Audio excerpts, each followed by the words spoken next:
कई बार हम लाइफ में दूसरों के बारे में बिना सोचे समझे ही कुछ ना कुछ प्रेडिक्शंस लगा लेते हैं। जैसे कि एक बच्चा जो था ऑपरेशन थिएटर में जिंदगी और मौत से लड़ रहा था।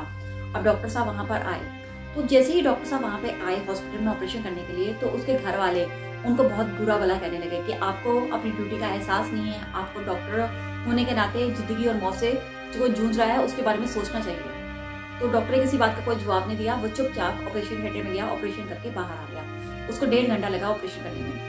तो जैसे ही वो बाहर आया तो लोगों ने उससे पूछा, उसके घर वालों ने उससे पूछा कि आप बताइए कि हमारा बच्चा कैसा है। तो उसने कहा कि बच्चा आपका ठीक है, घबराने की कोई जरूरत नहीं है, बच्चा ठीक हो जाएगा।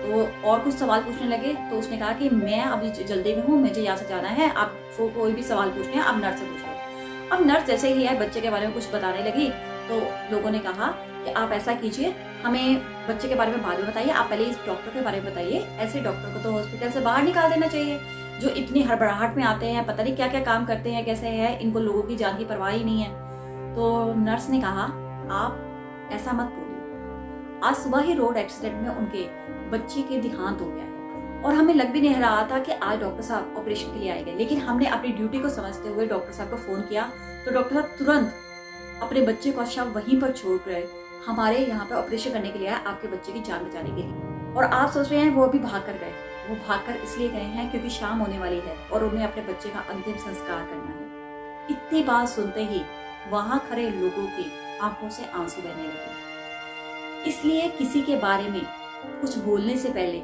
सोच समझ लेना चाहिए, वो ज्यादा बेटर रहता है। तो आपको ये छोटी सी भावुक करने वाली कहानी कैसी लगी, मुझे कमेंट करके जरूर बताएं।